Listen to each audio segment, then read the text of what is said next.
नमस्कार दोस्तों। ये वीडियो इसके पहले जो हमने वीडियो अपलोड किया इसका कंटिन्यूशन है। इसके पहले के वीडियो में हमने डिस्कस किया कि सीटी स्कैन एब्डोमेन पॉलिश कैसे किया जाता है, क्यों किया जाता है और उसमें क्या प्रिपरेशन करनी होती है। इस वीडियो में हम देखेंगे कि सीटी स्कैन एब्डोमेन पॉलिश में क्या देखना होता है। तो ये जो कंटेंट होते हैं ये हमें देखते हैं, जैसे कि जीआई ट्रैक्ट मतलब gastrointestinal tract, hepato पेनक्रियाटो biliary system, genitourinary tract, arterial system, portal system, venous system और अदर इम्पोर्टेंट स्ट्रक्चर। तो ये सभी हमें जो भी ऑर्गन है ये हमें सीटी स्कैन एब्डोमेन पॉलिश में दिखते हैं।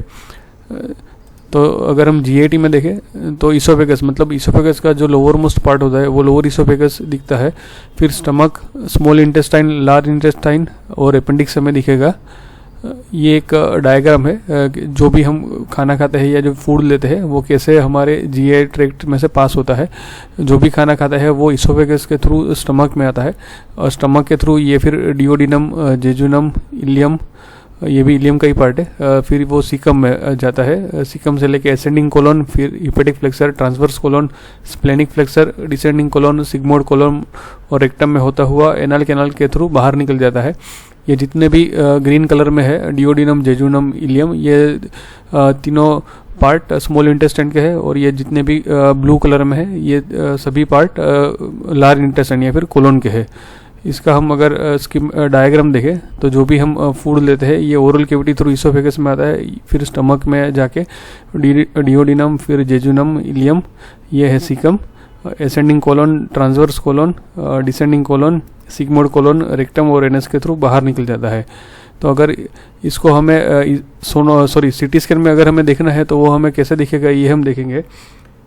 सीटी स्कैन में अगर हमें देखना है तो उससे पहले हमें जो भी जो जीआई ट्रैक्ट के पार्ट है वो हमें देखने हैं। तो आइदर हमें प्लेन वाटर देना पड़ेगा या फिर पॉजिटिव ओरल कॉन्ट्रास्ट देना पड़ेगा। वो डिपेंड करता है कि कौन से पेशेंट में हमें प्लेन वाटर देना है या फिर कौन से पेशेंट में हमें पॉजिटिव ओरल कॉन्ट्रास्ट देना है। तो जो भी हमें दिखेगा प्लेन वाटर और पॉजिटिव ओरल कॉन्ट्रास्ट उसकी इमेज अलग अलग होगी। आपके जो लेफ्ट साइड है वो प्लेन वाटर है और आपके जो राइट साइड है वो पॉजिटिव ओरल कॉन्ट्रास्ट दिया हुआ है। इसमें अगर हम दोनों इमेज को साथ में स्क्रॉल करें तो हमें पता चलेगा कि ये स्टमक का पार्ट है। ये स्टमक के पार्ट में ये जो भी हमें दिख रहा है ये प्लेन वाटर है, लेकिन इस राइट साइड वाली इमेज में अगर हम देखेंगे तो हमें यहाँ पर ये जो भी वाइट दिख रहा है ये ओरल कॉन्ट्रास्ट दिया हुआ है। ओरल कॉन्ट्रास्ट कुछ नहीं होता है, वो वैसे वाटर ही होता है और उसके अंदर थोड़ी सी डाई मिक्स की होती है। उसकी वजह से जो भी ल्यूमेन होता है वो ओपेसिफाई होता है। जैसे ही हम नीचे जाएंगे, धीरे धीरे स्क्रॉल करेंगे तो हमें स्टमक के बाद डिओडिनम दिखेगा। तो ये स्टमक का ही पार्ट है। स्टमक का पार्ट आएगा, उसके बाद डिओडिनम आएगा। तो यहाँ पर डिओडिनम आता है। इस इमेज में अगर हम देखें तो ये स्टमक का पार्ट है, इसके बाद यहाँ पर डिओडिनम आता है।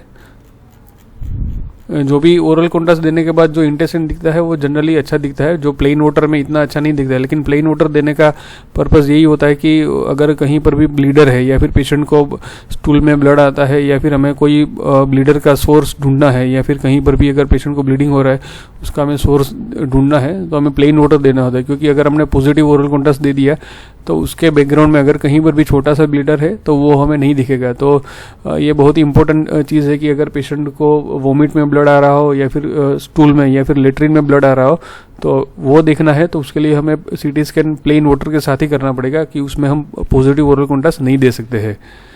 तो राइट साइड अगर हम देखेंगे तो सारे जो भी स्मॉल और लार्ज इंटेस्टाइन है उसमें हमें पॉजिटिव ओरल कॉन्ट्रास्ट दिया हुआ है और वो हमें दिखेगा।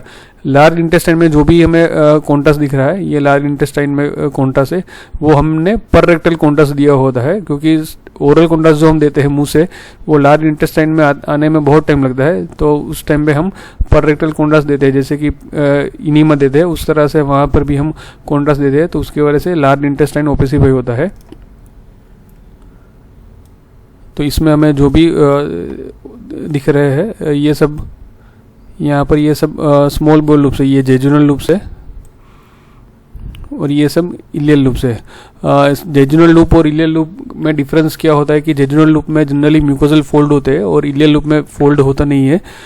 इसको अगर हमें अच्छी तरह से देखना है तो इससे पहले के हमने जो वीडियो अपलोड किया था बेरियम मिल फॉलो थ्रू का, उसमें हम अच्छी तरह से देख पाएंगे। ये जेजुनल लूप है, इसमें हम देख पाएंगे कि ये म्यूकोजल फोल्ड जो हमें अच्छी तरह से दिख रहा है, और ये इलियल लूप है कि जिसमें इससे कोई म्यूकोजल फोल्ड नहीं होते हैं। तो इलियल लूप जो भी होता है, मतलब इलियम जो होता है वो स्मॉल इंटेस्टाइन का लास्ट पार्ट होता है। उसके बाद ये इलियल लूप यहाँ पर आईसी जंक्शन के थ्रू सीकम में ओपन हो जाता है, मतलब फिर ये सीकम का पार्ट आता है। और सीकम के बाद ये एसेंडिंग कोलन का पार्ट है। एसेंडिंग कोलन के बाद ये ट्रांसवर्स कोलन का पार्ट है। ये जो भी हमें दिखेगा ये ट्रांसवर्स कोलन है। उसके बाद यहाँ पर ये जो स्प्लेनिक फ्लेक्सर है ये डिसेंडिंग कोलन है, धीरे धीरे नीचे आएंगे। ये सिग्मोइड कोलन है। और फिर यहाँ पर रेक्टम है। एक्चुअली इस पेशेंट की सर्जरी हुई है तो यहाँ पर हमने पॉजिटिव पीआर दिया है और यहाँ पर ये पोस्ट ऑपरेटिव साइड है, इसकी वजह से यहाँ पर आपको नेरिंग दिखेगा। और ये जो भी आपको वाइट दिख रहा है ये मेटालिक जो भी है वो स्टेपल्स है। और यहाँ पर लास्ट में यहाँ पर एनल कैनल है। तो ये पूरी की पूरी स्मॉल और लार्ज इंटेस्टाइन की एनाटोमी हमें दिखती है, जो पॉजिटिव कॉन्ट्रास्ट में ज़्यादा दिखती है। इसके बाद हम दूसरा जो भी पार्ट होता है उसको हम देखेंगे। इसके बाद हम देखेंगे कि हिपेटो पेनक्रियाटो बिलियरी सिस्टम में क्या इंक्लूड होता है। उसमें जो इंक्लूड होता है वो होता है liver, gall bladder and cystic duct, IHBR मतलब intra hepatic biliary radicals, right and left hepatic ducts, common bile duct, pancreas और पेनक्रियाटिक डक्ट। ये सभी जो ऑर्गन है ये हिपेटो पेनक्रियाटो बिलियरी सिस्टम में इंक्लूड होते हैं। ये लीवर है जो हमारी राइट साइड होता है। ये लीवर में बाइल प्रोड्यूस होता है और ये बाइल जो होता है उसको जो हिंदी में बोलेंगे वो पित्त भी बोलेंगे। तो ये बाइल जो प्रोड्यूस होता है वो राइट और लेफ्ट हिपेटिक डक्ट के थ्रू कॉमन हिपेटिक डक्ट में आता है और वहाँ से ये गोल ब्लैडर में जाता है। गोल ब्लैडर एक रिजर्वोयर की तरह काम करता है, क्योंकि जब भी हम खाना खाते हैं तो गोल ब्लैडर होता है वो कॉन्ट्रैक्ट होता है। ये जो गोल ब्लैडर है ये डिस्टेंडेड है। ये डिस्टेंडेड मतलब फुला हुआ है। जब भी हम खाना खाएंगे तो ये गोल ब्लैडर कॉन्ट्रैक्ट होगा, मतलब ये छोटा होगा और इसके अंदर जो भी बाइल होगा वो बाइल ये थ्रू कॉमन बाइल डक्ट नीचे आके ये डिओडिनम में ओपन होगा। तो जो भी फैटी फूड होता है जनरली जिसके अंदर चर्बी होती है उसको पचाने के लिए या फिर उसको डाइजेस्ट करने के लिए बाइल की ज़रूरत होती है। तो जब भी हम खाना खाएंगे तब लीवर में उतनी क्वांटिटी में ये बाइल प्रोडक्शन नहीं होता है। इसकी वजह से ये गोल ब्लैडर में बाइल रिजर्वोयर की तरह होता है कि जब भी हम खाना खाएंगे तो गोल ब्लैडर कॉन्ट्रैक्ट होकर उसमें से जो क्वांटिटी में बाइल की रिक्वायरमेंट होती है वो क्वांटिटी में बाइल स्मॉल इंटेस्टाइन में जाएगा और वहाँ से खाने में मिक्स हो जाएगा और उसकी वजह से हमारा जो भी फैटी फूड होता है वो उसको डाइजेस्ट करने में हेल्प होगी। इसके साथ यहाँ पर ये पेनक्रियास है, ये पूरा पेनक्रियास है। पेनक्रियास में अगर हम देखें ये तो पेनक्रियाटिक डक्ट है। ये पेनक्रियाटिक डक्ट बहुत ही छोटी होती है, वो सिटी स्कैन में जनरली नहीं दिखती है। और ये पेनक्रियाटिक डक्ट भी यहाँ पर कॉमन बाइल डक्ट के साथ मेजर डिओडिनल पेपिला मतलब डिओडिनम में ओपन होती है। पेनक्रियाटिक डक्ट में भी पेनक्रियाटिक जूस होते हैं, वो भी डाइजेस्ट करने में हेल्प करते हैं। पेनक्रियास में मेन एक एंडोक्राइन फंक्शन होता है जिसमें इंसुलिन बनता है और इंसुलिन हम सभी को पता है कि वो डायबिटीज़ को कंट्रोल करने में हेल्प होता है। तो पेनक्रियास का जो मेन फंक्शन होता है वो इंसुलिन प्रोड्यूस करना और दूसरा एक्सोक्राइन फंक्शन होता है जिसमें ये पेनक्रियाटिक जूस होते हैं वो खाने को डाइजेस्ट करने में हेल्प करते हैं। तो अगर हमें ये लीवर और पेनक्रियास हमें देखना है तो हम सीटी स्कैन में देखेंगे। तो सीटी स्कैन में हमें जो लीवर दिखेगा वो राइट साइड दिखेगा। ये पूरा का पूरा लीवर है। लीवर में राइट लोब और लेफ्ट लोब होता है। ये कोरोनल इमेज है। कोरोनल इमेज में हम देखेंगे तो ये राइट लोब है और ये लेफ्ट लोब है और धीरे धीरे जैसे नीचे जाएंगे वैसे ये गोल ब्लैडर है जिसमें हम देख सकते हैं कि गोल ब्लैडर है ये डिस्टेंट है, मतलब इसके अंदर अभी भी बाइल है। तो यहाँ पर हम देखेंगे तो ये आपको जो भी छोटी सी ये जो डॉट जैसे दिख रहा है ये राइट हिपेटिक डक्ट है और ये लेफ्ट हिपेटिक डक्ट है। ये दोनों कंबाइन होके कॉमन हिपेटिक डक्ट बनाते हैं और जैसे जैसे हम नीचे आते हैं गोल ब्लैडर में से एक सिस्टिक डक्ट आती है, वो ये कॉमन हिपेटिक डक्ट में ओपन होकर जो भी ऑर्गन बनता मतलब जो भी स्ट्रक्चर बनता है उसको कॉमन बाइल डक्ट बनता है। ये कॉमन बाइल डक्ट है। ये कोरोनल इमेज में दिखेंगे तो ये कॉमन बाइल डक्ट है, ये पूरी की पूरी कॉमन बाइल डक्ट है। और इसके साथ हमें जो ये छोटा सा जो ये स्ट्रक्चर दिख रहा है ये है पेनक्रियाटिक डक्ट। जैसे मैंने बताया कि वो थोड़ी सी आइडेंटिफाई करने में तकलीफ होती है। ये ये पेनक्रियाटिक डक्ट है और पेनक्रियाटिक डक्ट और ये कॉमन बाइल डक्ट दोनों एक साथ डिओडिनम में ओपन होते हैं और यहाँ से वो खाने में मिक्स हो जाते हैं।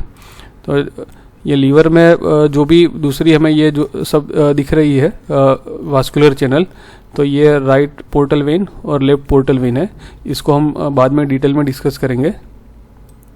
तो जैसे ये लीवर हो गया, गॉल ब्लैडर, और ये पूरा का पूरा पेनक्रियास हो गया। यहाँ पर ये पेनक्रियास होता है, ये पूरा का पूरा जो राइट से लेकर लेफ्ट तक जाता है, और लेफ्ट में किडनी से आगे, मतलब लेफ्ट किडनी से आगे, और स्टमक, ये स्टमक का पार्ट है, स्टमक के पीछे होता है, और यहाँ पर ये है स्प्लीन।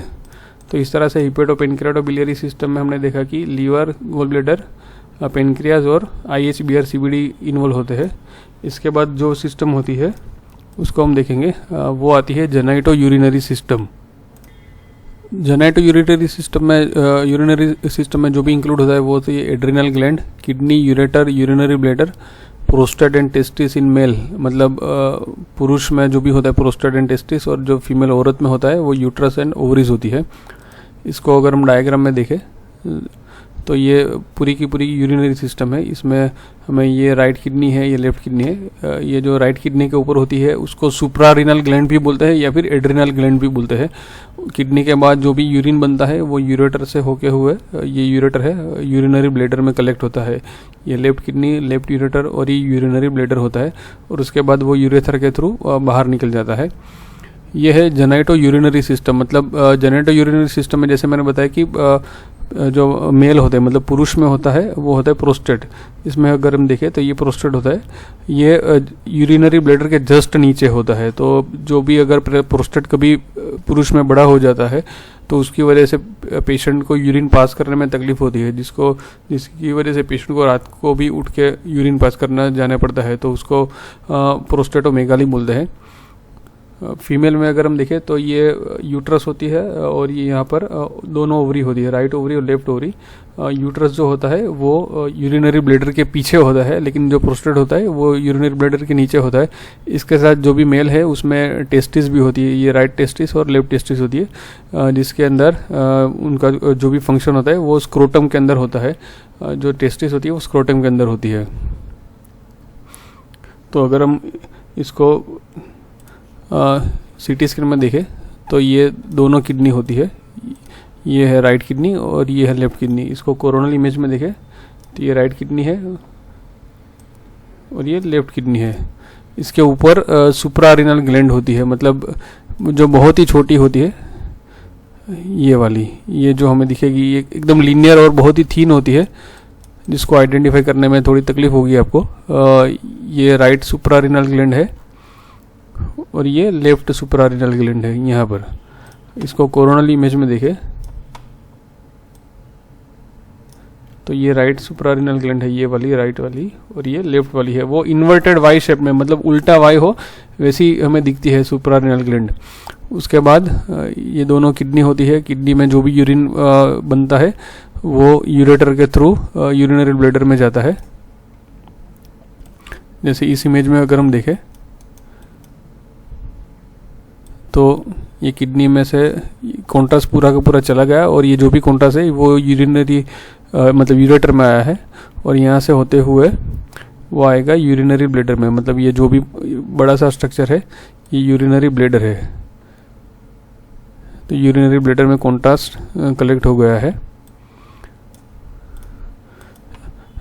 अगर हम मेल में देखें, जैसे हमने बताया कि मेल में प्रोस्टेट होता है, तो ये यूरिनरी ब्लैडर है, उसके नीचे प्रोस्टेट होता है। मतलब ये हमें सजाइटल इमेज में अच्छा दिखेगा। सॉरी, ये फीमेल पेशेंट था, तो इसमें ये यूट्रस दिखेगा।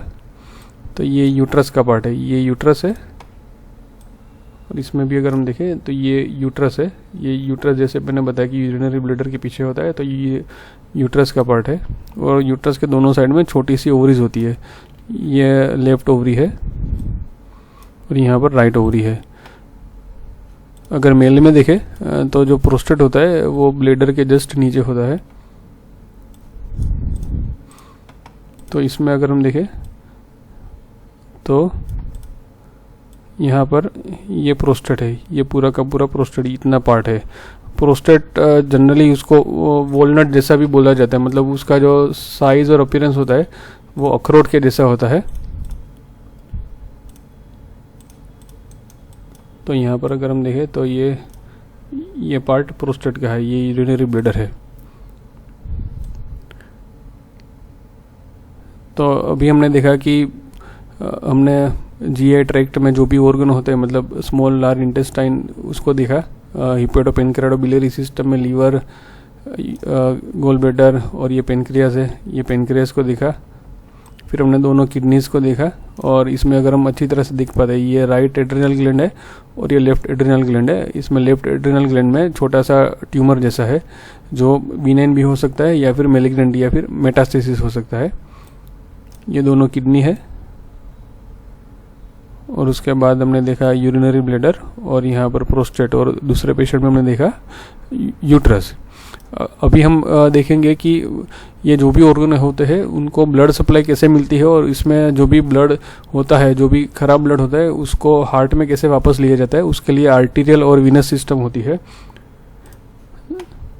तो आर्टीरियल सिस्टम में जो भी मेन होता है वो होता है एब्डोमिनल एओर्टा, जो मेन आर्टरी होती है एब्डोमेन की, जिसमें से बहुत सारी ब्रांचेस निकली, जैसे कि सिलियाक ट्रंक, उसकी भी फिर ब्रांचेस होती है। फिर superior mesenteric artery, inferior mesenteric artery, renal artery, gonadal artery, lumbar artery और इलियाक आर्टरी।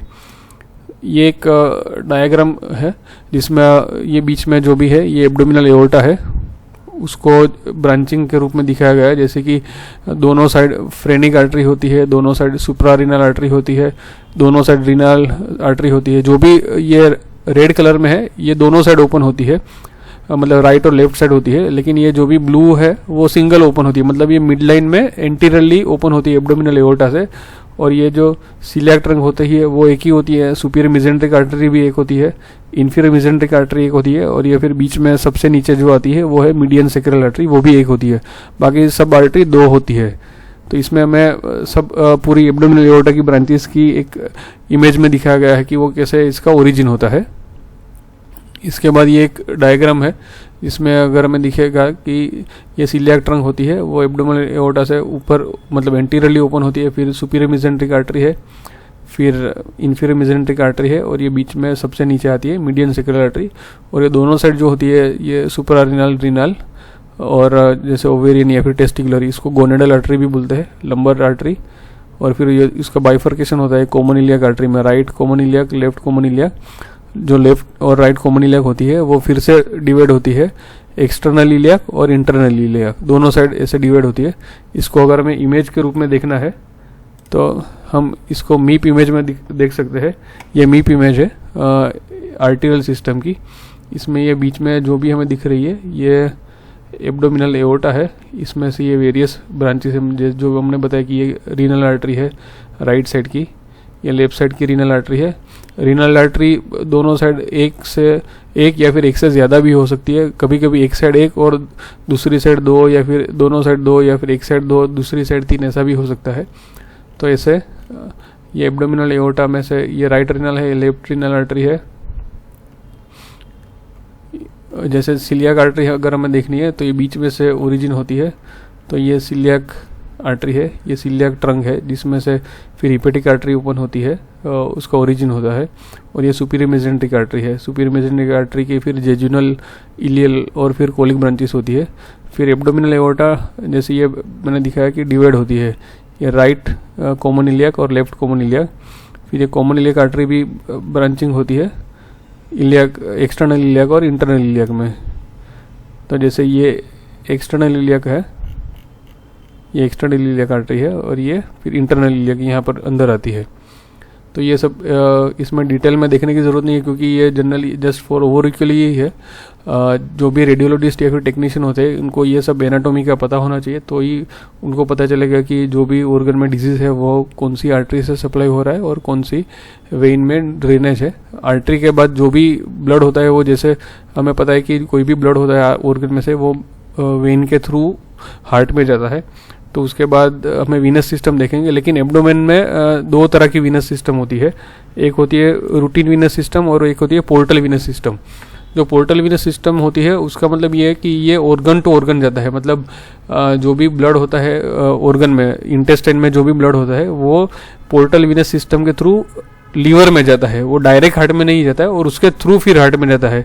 उसका रीज़न ये है कि जो भी इंटेस्टाइन में जो भी हमने खाना खाया उसमें से जो भी हमें जो भी डाइजेशन के जो भी कंटेंट है, जो भी हमने डाइजेस्ट किया है, उसको फिर लीवर के थ्रू फिल्टर होके फिर वो हार्ट में या फिर रूटीन सिस्टम में जाता है, क्योंकि जो भी टॉक्सिक सब्सटेंस होंगे उसको लीवर वहाँ से बाईपास कर देगा और वो फिर हमारी पूरी सिस्टम में नहीं जाएंगे। तो ये पोर्टल वीनस सिस्टम का मेन फंक्शन ये होता है कि वो डायरेक्ट हार्ट में ना होके लीवर में जाके फिर वो हार्ट में जाता है ब्लड। तो यहाँ पर हम देखेंगे कि पोर्टल वीनस सिस्टम के मेन 3 ब्रांचेस है। एक तो राइट, लेफ्ट और मेन पोर्टल वेन होती है, सुपीरियर मेसेंट्रिक वेन होती है, स्प्लिनिक वेन होती है और इंफीरियर मेसेंट्रिक वेन होती है। इसको अगर हम डायग्राम के रूप में देखें तो ये पोर्टल वीनस सिस्टम ऐसे बनती है कि सुपीरियर मेसेंट्रिक वेन होती है और यहाँ पर स्प्लेनिक वेन होती है। ये दोनों मिलके स्प्लिनोपोर्टल कन्फ्लुएंस बनाते हैं। उसके बाद मेन पोर्टल वेन बनती है जो राइट पोर्टल वेन और लेफ्ट पोर्टल वेन बनाती है, जो लीवर में जाती है। इंफीरियर मेसेंट्रिक वेन होती है वो स्प्लेनिक वेन में ओपन होती है।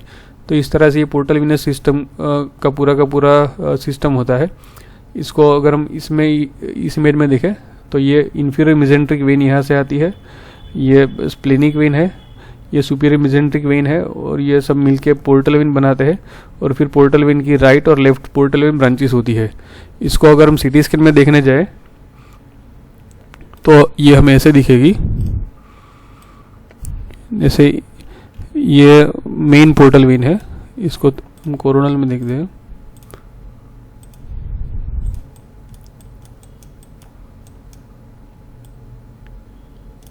ये मेन पोर्टल वेन है, ये सुपीरियर मेसेंट्रिक वेन है और ये स्प्लेनिक वेन है। तो यहाँ पर हम देखेंगे कि ये सुपीरियर मेसेंट्रिक वेन और स्प्लेनिक वेन मिलके ये स्प्लिनोपोर्टल कन्फ्लुएंस बनाते हैं। उसमें से ये मेन पोर्टल वेन बनती है। जो मेन पोर्टल वेन का जो ब्रांचेस होती है ये राइट पोर्टल वेन और ये लेफ्ट पोर्टल वेन में होती है। इसको एक्सेल इमेज में देखें तो ये जैसे हम नीचे से आते हैं, ये सुपीरियर मेसेंट्रिक वेन है, ये स्प्लेनिक वेन है, ये स्प्लेनिक वेन है और उसमें से ये मेन पोर्टल वेन बनती है। मेन पोर्टल वेन फिर राइट और लेफ्ट पोर्टल वेन में डिवाइड होती है। तो ये पोर्टल वेन सिस्टम की पूरी सिस्टम हमने देखी। जो रूटीन सिस्टम होती है venous system, general venous system, उसका स्ट्रक्चर अलग से होता है। उसको अगर हम देखें तो ये इंफीरियर वेना केवा थ्रू होता है, जिसके अंदर रीनल वेन ओपन होती है, इलियाक वेन से इंफीरियर वेना केवा बनती है और ये हिपेटिक वेन होती है जो भी इंफीरियर वेना केवा में जाती है। इसको हम अगर स्कीमेटिक डायग्राम में देखें तो इसका इंफीरियर वेना केवा का सिस्टम ऐसा होता है कि ये राइट कॉमन इलियाक वेन और लेफ्ट कॉमन इलियाक वेन है, जो दोनों मिलके इंफीरियर वेना केवा बनाते हैं। जो राइट एक्सटर्नल इलियाक और इंटरनल इलियाक होती है ये कॉमन इलियाक बनाती है और ये फिर दोनों लेफ्ट और राइट कॉमन इलियाक मिलके आईवीसी बनाते हैं। इसके आईवीसी के अंदर जो राइट रिनल वेन ओपन होती है, राइट एड्रिनल वेन ओपन होती है और राइट गोनेडल वेन ओपन होती है। लेफ्ट रिनल वेन है उसके अंदर लेफ्ट एड्रिनल और लेफ्ट गोनेडल होती है। इसमें डिफरेंस ये है कि राइट एड्रिनल और राइट गोनेडल डायरेक्ट आईवीसी में ओपन होती है, लेकिन जो लेफ्ट एड्रिनल और लेफ्ट गोनेडल है ये दोनों पहले लेफ्ट रिनल वेन में ओपन होती है और उसके बाद जो लेफ्ट रिनल वेन है ये इंफीरियर वेना केवा में ओपन होती है।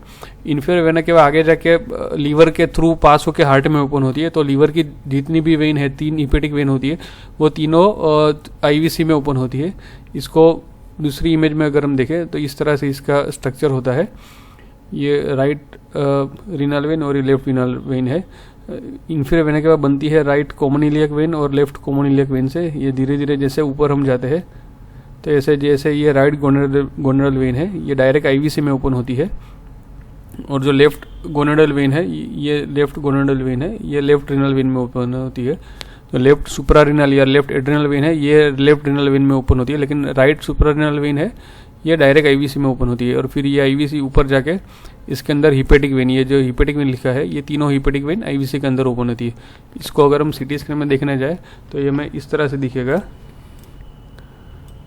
ये भी कोरोनल इमेज में हमें अच्छा दिखेगा। जैसे ये है, ये इंफीरियर वेना केवा है, ये जो राइट साइड है ये एओर्टा है और ये इंफीरियर वेना केवा है। तो हम नीचे से अगर चालू करें तो ये राइट कॉमन इलियक वेन है और ये लेफ्ट कॉमन इलियक वेन है। ये दोनों नज़दीक आके और कंबाइन होके आईवीसी बनाते हैं। और ये राइट ये IVC है। धीरे धीरे जैसे हम ऊपर जाएंगे हमें दिखेगा कि ये राइट रीनल वेन है। ये राइट साइड की जो किडनी में से वेन है ये राइट रीनल वेन है, और ये लेफ्ट रीनल वेन है वो IVC में ओपन होती है। और जैसे हम ऊपर जाते हैं वैसे ये हिपेटिक वेन्स है। ये राइट हिपेटिक वेन है, ये मिडिल हिपेटिक वेन है, और ये लेफ्ट हिपेटिक वेन है। ये तीनों IVC में ओपन होती है, और फिर IVC ओपन ऊपर जाके ये सीधी हार्ट में ओपन होती है, हार्ट में राइट एट्रियम में। तो ऐसे ये वीनस सिस्टम का स्ट्रक्चर होता है। तो इसको कोरोनल इमेज में अगर हम देखें तो ये IVC है, ये है IVC। जैसे नीचे जाते हैं ये IVC है जिसमें ये लेफ्ट रीनल वेन है और ये राइट रीनल वेन है। तो इसमें हमने देखा कि ये वीनस सिस्टम जो जनरल वीनस सिस्टम है वो अलग से होती है। तो लीवर में जो भी पोर्टल वेन के थ्रू ब्लड आता है उसको फिर फिल्टर होके वो फिर हिपेटिक वेन के थ्रू IVC में जाता है, और उस तरह से वो हार्ट में जाता है, और उसके बाद सभी सारे ऑर्गन में जाता है, just to prevent any toxic element. इसके बाद जो भी ऑर्गन होते हैं, दूसरा जो इम्पोर्टेंट स्ट्रक्चर एब्डोमेन में होते हैं वो होता है spleen, diaphragm, omentum, peritoneum, mesentery, lymph node, muscle and bone. तो स्प्लीन को अगर हमें देखना है तो जैसे हमने पहले देखा कि यहाँ पर होता है स्प्लीन, ये स्प्लीन है। स्टमक के थोड़ा सा पीछे और टुवर्ड्स लेफ्ट साइड ये स्प्लीन है, जहाँ पर ये पेनक्रियाज एंड होता है उसके बाद ये स्प्लीन होता है। स्प्लीन मेनली इम्यून सिस्टम का पार्ट है, ये स्प्लीन है। जब भी कोई डिजीज़ होता है या फिर कोई भी ऐसा डैमेज होता है बॉडी में तो उसकी वजह से स्प्लीन जो अपना फंक्शन बढ़ा देता है, और उसकी वजह से कभी कभी ये स्प्लीन बढ़ जाता है तो उसको स्प्लीनोमेगाली भी बोलते हैं। जनरली मलेरिया होता है तो उसमें स्प्लीनोमेगाली हो जाती है। उसके बाद जो भी ऑर्गन हमने देखे जैसे डायाफ्राम, तो डायाफ्राम हमें अगर देखना है तो ये कोरोनल इमेज में अच्छा दिखेगा। ये डायाफ्राम है, ये डायाफ्राम है। डायाफ्राम के दो डोम होते हैं, राइट और लेफ्ट डोम। जैसे इससे पहले हमने डिस्कस किया है कि जो लेफ्ट डोम होता है उसके नीचे स्टमक होता है और राइट डोम के नीचे लीवर होता है। और डायाफ्राम के नीचे जनरली एयर नहीं होनी चाहिए, हमें एक्सरे में एयर नहीं होनी चाहिए, उसको बोलते हैं नीमोपेरिटोनियम। अगर डायाफ्राम के नीचे एयर है राइट साइड तो उसका मतलब ये कि इंटेस्टाइन में परफोरेशन है। दूसरे जो भी स्ट्रक्चर है जैसे मिजेंट्री, लिम्फ नोड, मसल और बोन, तो ये इतने इम्पोर्टेंट नहीं है। कभी कभी लिम्फ नोड बढ़ जाता है तो इधर TB की वजह से भी बढ़ जाते हैं, मतलब साइज़ बड़ी हो जाती है, या फिर कैंसर की वजह से भी वो साइज़ बढ़ जाती है। ये सब बोन है, मतलब जो भी लंबर वर्टिब्री होती है, ये लंबर वर्टिब्री है, ये लंबर वर्टिब्री है। और इसके नीचे होती है ये सेक्रम होता है, ये सेक्रम है, ये सेक्रम का पार्ट, ये सेक्रम का पार्ट। सेक्रम के नीचे होता है कॉक्सिक्स, ये कॉक्सिक का पार्ट है। और ये पेल्विक बोन है, दोनों साइड पेल्विक बोन होते हैं। इलियाक बोन होता है, फिर ये होता है प्यूबिस, और ये होता है इस्चियम। तो इलियाक, इस्चियम और प्यूबिस तीनों मिला के पेल्विक बोन बनाता है, और इसके नीचे ये फिर फीमर का पार्ट आ जाता है। तो इस तरह से हमने देखा कि CT स्कैन एब्डोमेन में हमें हर एक ऑर्गन को कैसे आइडेंटिफाई करना है। ये वीडियो थोड़ा सा ज़्यादा ही लंबा हो गया है। मैं आशा रखता हूँ कि ये वीडियो आपको इन्फॉर्मेटिव और हेल्पफुल रहा होगा। Thank you.